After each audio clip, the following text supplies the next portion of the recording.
There are moments in every life when the noise of the world grows so loud that it drowns out the whisper of eternity. Yet if one listens carefully, in the pauses between the clamor, one may hear something soft, persistent, and unmistakably personal. It is not the voice of chance or coincidence, but the guiding hand of the one who knows us better than we know ourselves. God is trying to guide you, not with thunderbolts, not with spectacles of grandeur, but with the quiet nudges of love that meet you in the ordinary. Think for a moment about the curious way life unfolds. Just when you are ready to step down a path you are certain is right, something obstructs it. Perhaps an opportunity falls through, a door closes, or an unexpected difficulty arises. At first we grumble, we call it misfortune, but could it be that the road was blocked not to harm you, but to spare you from a cliff you did not see? Divine guidance often feels like interference until the years reveal its wisdom.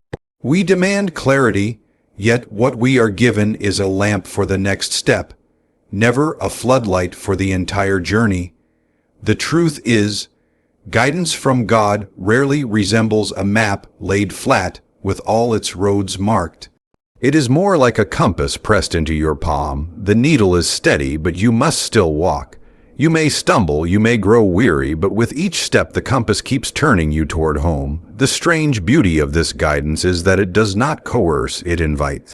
God could force obedience, yet he chooses instead to persuade, to beckon, to whisper. For love never tyrannizes. It waits at the threshold, urging but never shoving. If you wish to recognize that guidance, pay attention to restlessness. Restlessness is often the language of the soul when it knows you are walking away from truth. We try to silence it with distractions, with busyness, with noise. But the more we resist, the louder it becomes, until ignoring it is harder than heeding it. Likewise, peace is not merely the absence of conflict, but the deep assurance that you are where you were meant to be. When you sense it, even in the midst of storms, it is the signature of God's direction. Consider also the people placed in your path. Some arrive to challenge you, some to comfort, others to redirect. Few of them are accidents. Guidance often wears a human face. The words of a friend at just the right moment, the kindness of a stranger that seems to arrive out of nowhere, or even the rebuke that stings but awakens. These are all ways God steers a wandering heart. To dismiss them as chance is to ignore the hand of providence, weaving meaning through what appears random. We must also remember that guidance is not always pleasant. We imagine God's leading will always make us comfortable, but often it stretches us instead. The sculptor's chisel is sharp, and its strikes seem cruel until one sees the figure emerging from the stone. God guides not simply to grant our desires, but to form our character. The journey he urges us on is less about reaching an easy place, and more about becoming a truer version of ourselves. Yet, despite its subtlety, guidance is not fragile. It does not vanish if we take a wrong turn. God is not a fragile instructor who gives up when the pupil falters. He recalculates, redirects, and finds another way to bring us back. Like a river that winds around stones, his purpose flows toward its destination regardless of the obstacles. What matters is not whether we have strayed, but whether we are willing to listen again when the whisper calls us back. So if you feel the nudge in your conscience, the stirring in your heart, or the restlessness that refuses to be silenced, do not brush it aside. If you notice doors closing and others opening in unlikely places, do not write them off as coincidence. If you feel both unsettled by your present course and strangely drawn to another, pay attention. God is trying to guide you, not only to a safer road, but to himself. God's guidance often comes quietly, through closed doors, inner restlessness, or subtle nudges. not as force but as an invitation of love. God's guidance often comes quietly, and this is precisely why so many fail to notice it. We imagine the Almighty directing our lives with booming declarations, with signs written in the sky or miraculous events that no one could miss. Yet the truth is far gentler, almost hidden, and far more personal. It comes not as a shout, but as a whisper, not as a shove, but as an invitation. This is the character of divine love. It does not overwhelm the will. It does not bully the heart. It does not demand attention by force. It patiently waits and quietly nudges. Think of the closed doors you have faced. At the time, they may have felt like bitter disappointments, setbacks that threatened to undo your plans and hopes. You may have prayed for an opportunity to open, only to watch it slip away beyond your reach. In the moment, such experiences sting. Yet when seen through the passage of time, many discover that what they thought was misfortune was, in fact, mercy. That relationship that ended before it began, that job you did not receive, that plan which crumbled, all were doors quietly shut, doors that may have led to harm or emptiness had they opened. What we interpret as failure may, in truth, be the firm but gentle hand of God steering us towards something better. But closed doors are not the only way guidance reveals itself. Sometimes it takes the form of restlessness, a subtle unease in the heart when we are walking down a road that is not meant for us.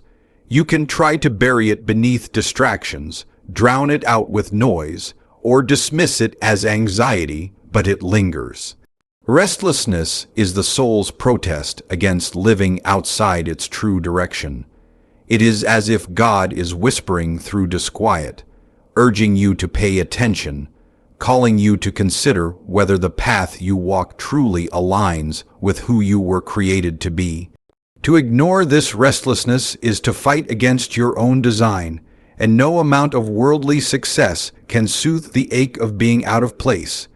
In contrast, when you are walking in the way you were meant to go, you may still face hardship, but there will be a strange peace beneath the struggle. This peace is not the absence of conflict, but the quiet confidence that you are where you should be, even if the road is hard. Guidance also comes in moments so ordinary that we dismiss them.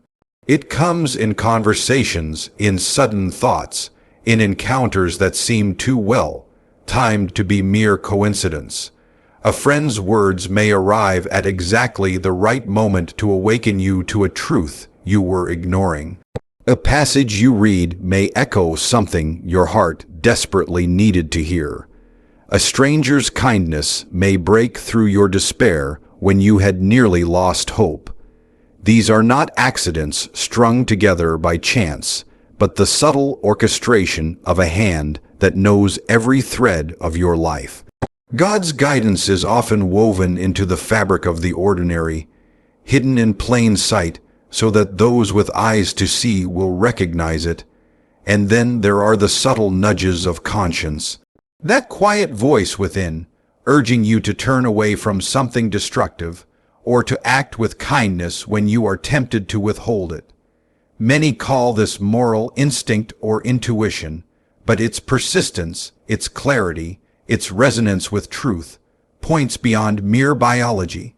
It is a whisper, gentle but insistent, echoing from the very one who formed you.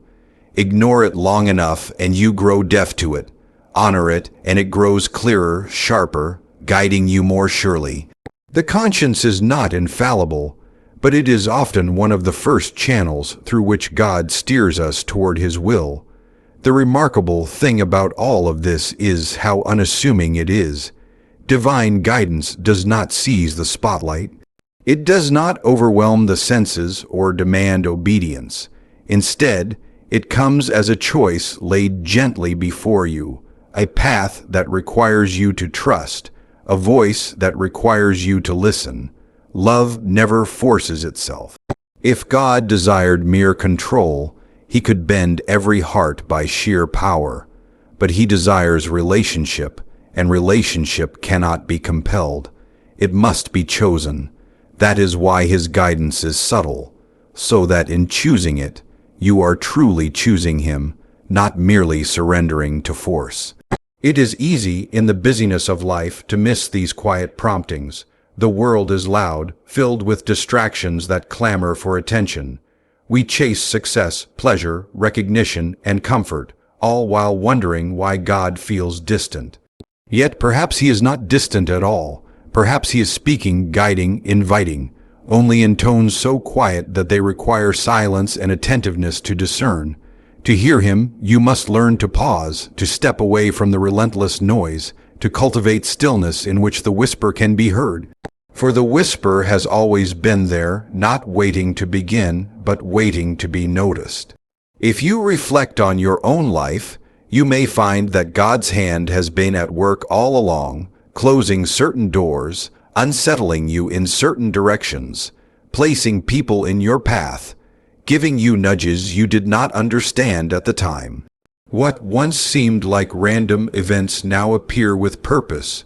What once felt like interruptions now look like protection. What once felt like silence now reveals itself as a gentle call you had not been listening for. And the wonder of it is that he continues to guide, even now, even here, even in this moment when you think you are lost. The guidance has not ceased. The whisper has not fallen silent. It waits for you to listen. It waits for you to trust. It waits for you to take the next step in faith. Divine direction is frequently disguised in people, circumstances, and challenges that shape our character more than our comfort. Divine direction is frequently disguised in people, circumstances, and challenges that shape our character more than our comfort. We often imagine that if God were guiding us, he would always lead us toward ease, abundance, and smooth paths. Yet if we look at the history of faith, and even at the fabric of our own lives, we discover a different pattern altogether. The truest guidance does not always point toward what is pleasant, but toward what is transformative. It is not primarily about arranging circumstances to indulge our desires, but about arranging circumstances to refine our souls. Comfort is fleeting, but character endures, and God's concern is always with the deeper and eternal things rather than the temporary and shallow. Consider the people who appear in our lives. Some come with encouragement, speaking words that strengthen us when we are weary.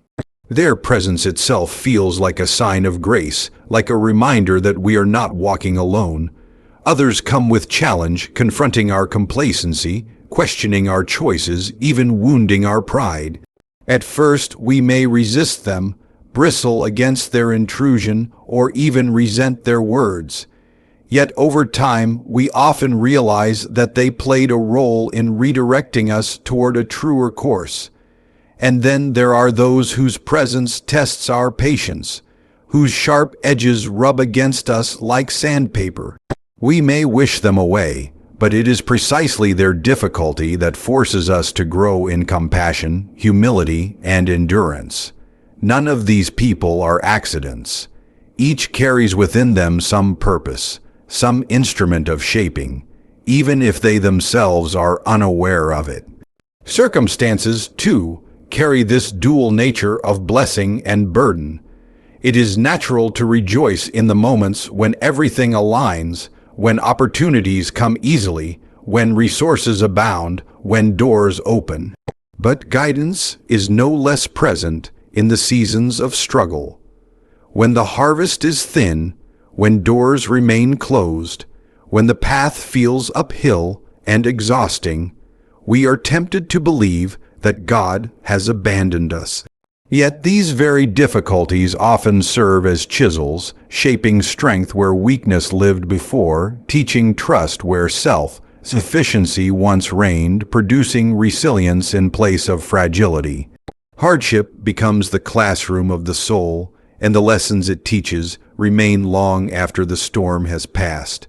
What we think of as obstacles are sometimes the very signs pointing us in the right direction.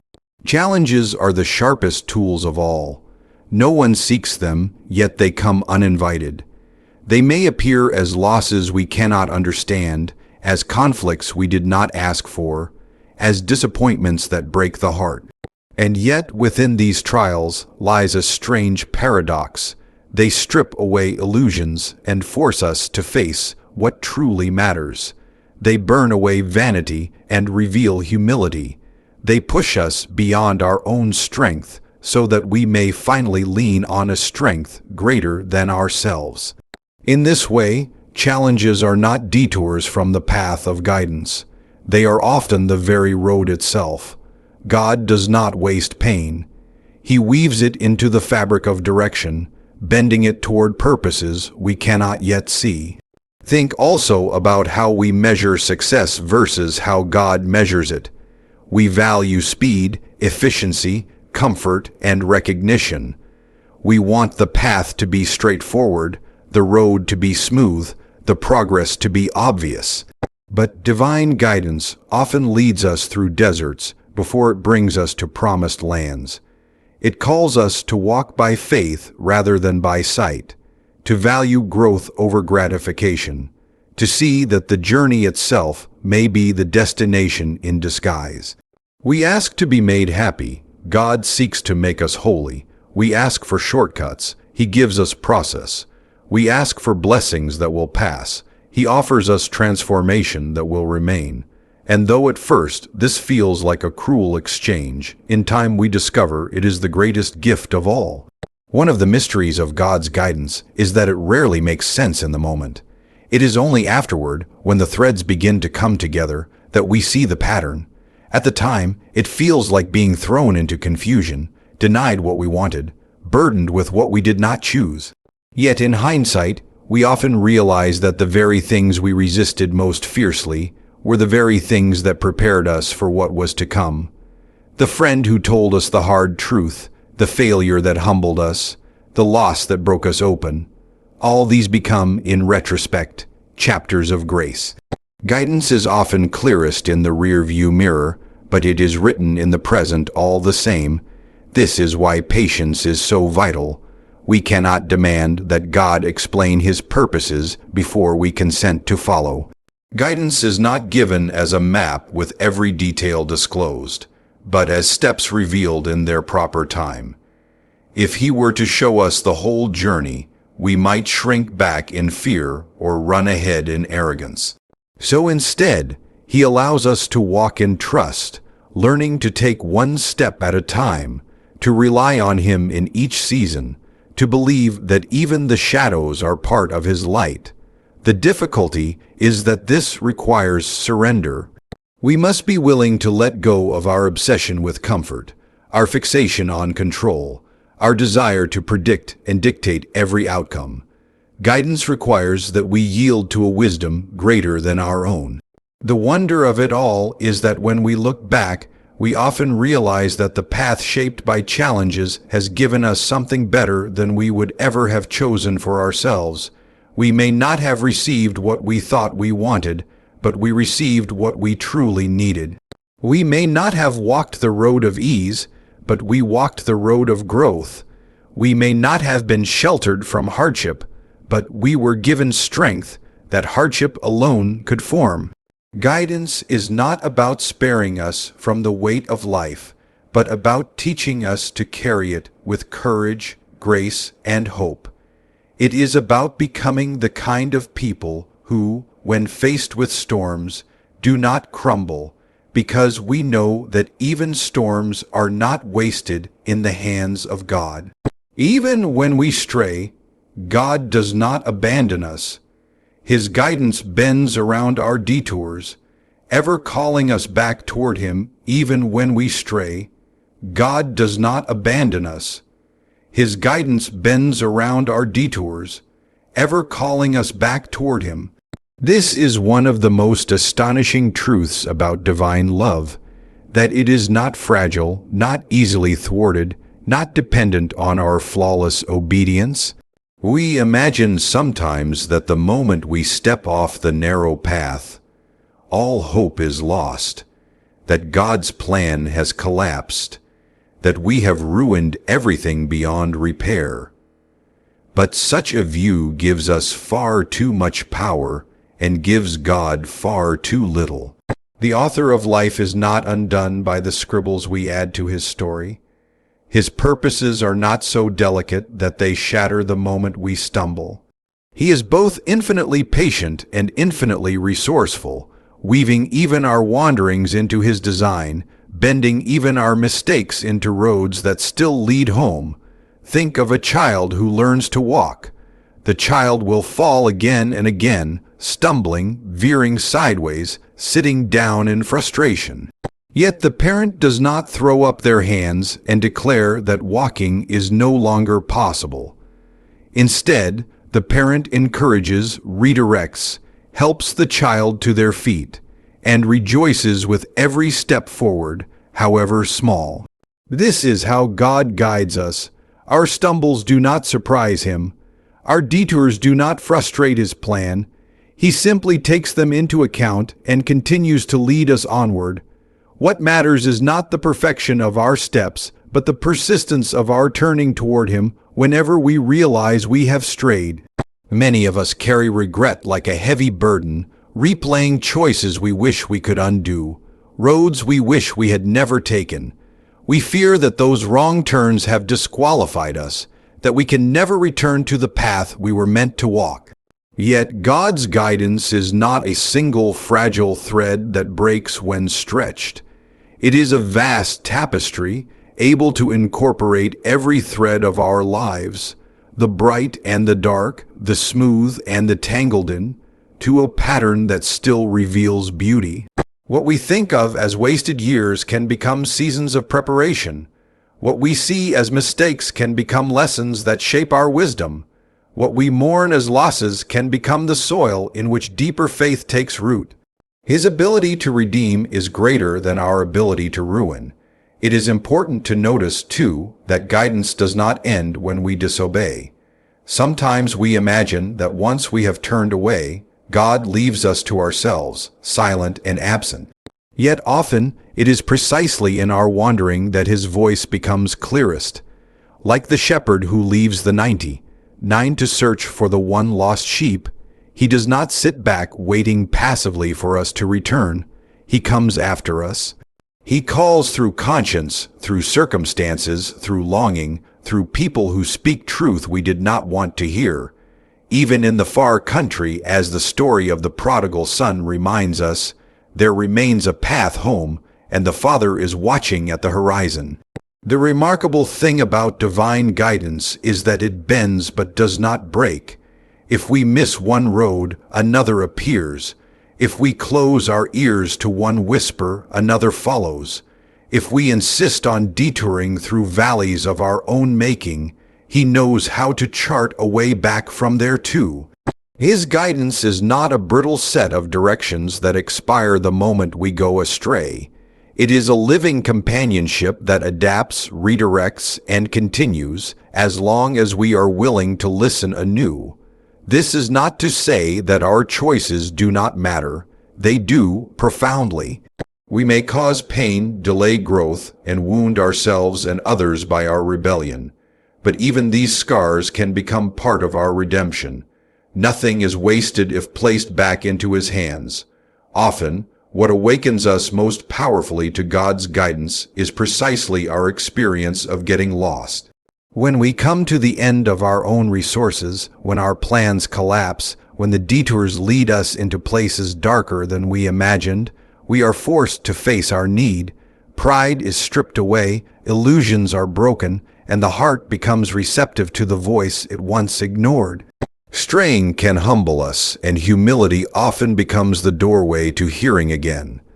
God does not delight in our wanderings, but he knows how to use them. What the enemy intends for harm, he bends toward good. What seems like wasted detour can become the very road by which we finally learn to listen. This truth should not make us careless, as though we can wander without consequence, trusting that all will simply work out in the end. Consequences remain, and they are often painful. But what this truth does offer is hope. Hope that failure is not final, that wrong turns are not the end of the story, that the map is not torn the moment we step off course. Hope that wherever we find ourselves, whether in deserts of regret or forests of confusion, there is still a guiding hand, still a voice calling, still a way back. Guidance is not about perfection of travel, but about perseverance of return. It is also worth noticing that even in our detours, God often plants signs of His presence. A word from a friend, a sudden conviction, a longing for something deeper, a moment of unexpected grace. All these can pierce through even the darkest wandering. They remind us that we are not abandoned, that we are not beyond reach, that however far we have not gone beyond His pursuit. Guidance, then, is not only for the faithful who never stray, it is for the prodigals, the wanderers, the broken, the lost. It is for all who are willing, even after 1,000 wrong turns, to say once more, "Lead me." If you look back on your life, you may already see how this has happened. Times when you thought all was ruined, and yet something new emerged. Times when you thought you had wandered too far, yet a door opened to return. Times when your own choices seemed to derail everything, yet years later you saw how those very choices had been transformed into lessons that shaped who you became. The path may not have been straight, but it was still a path. The shepherd's voice may have been faint, but it was still there. The guidance never ceased. It simply bent to meet you where you were. This is why no one is ever too far gone to be guided again. No detour is final, no mistake beyond redemption, no wandering beyond the reach of grace. God's guidance is not fragile but enduring, not conditional but persistent, not lost when we are lost but most present precisely then. It waits at every crossroads, it speaks in every silence, it follows into every wilderness, offering again and again the invitation to turn, to trust, to come home.